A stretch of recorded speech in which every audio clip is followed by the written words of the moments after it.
নমস্কার বন্ধুরা, কেমন আছো তোমরা সবাই? আশা করি খুব ভালো আছো, সুস্থ আছো।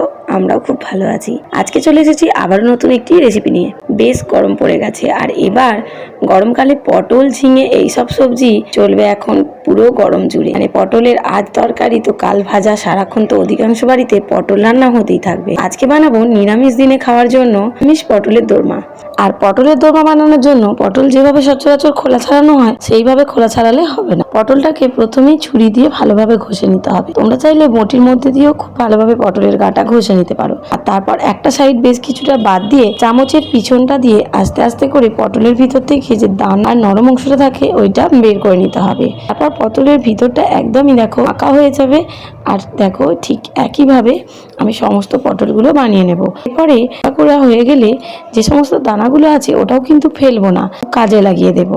যাই হোক, ঠিক একইভাবে আরও সমস্তগুলো বানিয়ে নিচ্ছি। দেখো কিভাবে বানিয়েছি, আরও একটা দেখিয়ে দিচ্ছি। এরপর এই পটলগুলো আর এই পটলের মধ্যে দানাগুলো আলাদা আলাদাভাবে খুব ভালো করে পরিষ্কার করে ধুয়ে নিলাম। আর তারপর একে একে বেশ কিছু মশলা বেটে নেব। এখানে আমি শিলের মধ্যে বাটছি, তোমরা চাইলে মিক্সিতেও বেটে নিতে পারো। প্রথমেই পটলের যে দানা আর নরম অংশ ছিল সেগুলো বেটে নিলাম, তারপর আদা বেটে নিলাম, আর তারপরে বেটে নিচ্ছি মগজদানা আর তিল। আর আগের থেকেই বেশ কিছুটা মটর ডাল আমি ভিজিয়ে রেখেছিলাম, কয়েক ঘন্টা আগে ভিজিয়েছিলাম বলে এগুলো খুব ভালোভাবে ফুলে উঠেছে। এরপরে এই ডালটাকেও খুব ভালোভাবে বেটে নিচ্ছি। এখানে তোমরা মটর ডালের পরিবর্তে ছোলার ডালও ব্যবহার করতে পারো। আর তারপর ধুয়ে রাখা পটলগুলো আর পটলের সেই বোটাগুলোতে খুব ভালোভাবে নুন মাখিয়ে নিচ্ছি। পটলের ভিতরেও আঙুল দিয়ে খুব ভালোভাবে নুনটা লাগিয়ে দিতে হবে, এতে করে পটলের সব জায়গাতে নুনটা ভালোভাবে ঢুকে যাবে। আর এদিকে শুকনো খোলায় বেশ কিছু বাদাম আমি ভেজে তুলে রাখছি। তারপর কড়াইতে বেশ কিছুটা সরষের তেল দিয়ে দিচ্ছি।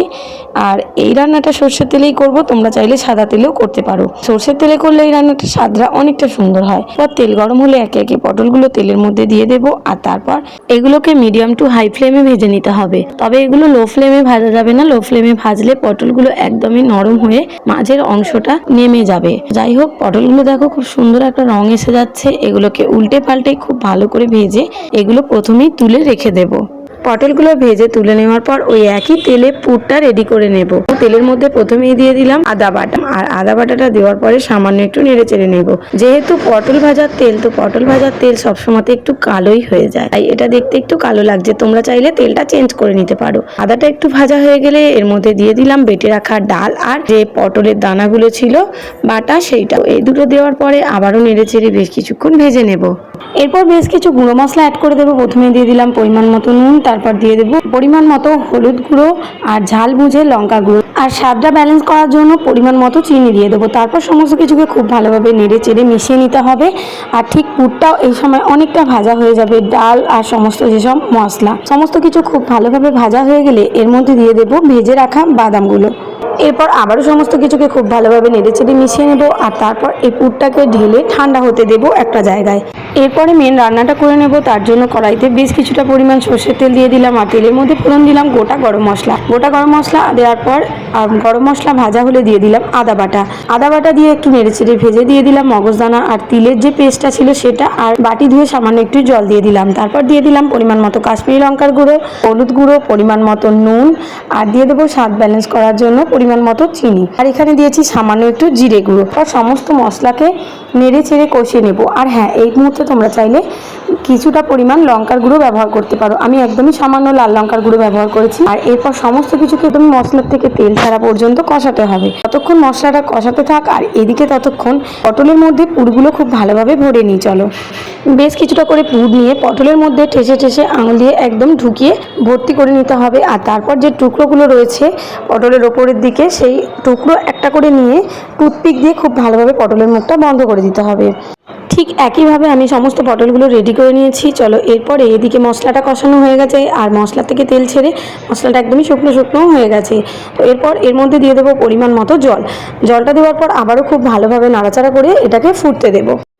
তবে এই ঝোলটা কিন্তু অনেকটাই কমে যায়, তার কারণ পটলের মধ্যে থাকা পুরগুলো অনেকটা অংশে ঝোল শুষে নেয়। তো যাই হোক, খুব ভালোভাবে ঝোল ফুটে উঠলে পটলগুলো এক এক করে ঝোলের মধ্যে দিয়ে দেবো, আর খুন্তি দিয়ে আলতো হাতে নেড়ে এগুলোর এপিট ওপিট উল্টে দেবো। আর তারপরে মিনিট 5 মতো রান্না করে নেব লো ফ্লেমে। ব্যাস ঢাকনা চাপা দিয়ে দিলাম। দেখো 5 মিনিট পরে এটা একদমই শুকনো শুকনো হয়ে গেছে। ওপর থেকে বেশ কিছুটা গরম মশলা আর বেশ কিছুটা পরিমাণ ঘি দিয়ে দেবো। যে কোনো নিরামিষ রান্নায় ঘি গরম মশলা তার স্বাদটা অনেকটা বাড়িয়ে তোলে। তো যাই হোক, ঘি আর গরম মশলাটা দেওয়া হয়ে গেলে এটাকে হালকা করে একটু নেড়ে দিয়ে তারপরেই নামিয়ে ভাত, রুটি, পরোটা যে কোনো কিছুর সাথেই পরিবেশন করব। গরম গরম পটলের এই রেসিপিটা যে কোনো কিছুর সাথেই খেতে কিন্তু খুবই সুন্দর লাগে। তোমরাও বাড়িতে অবশ্যই একবার বানিও আর জানিও কেমন হয়েছিল। ভালো লাগলে অবশ্যই একটি লাইক দিও, আর আমার চ্যানেলের নতুন বন্ধু হলে চ্যানেলটিকে সাবস্ক্রাইব করে পাশে থেকো। ফেসবুক থেকে দেখলে পেজটিকে ফলো করে দিও।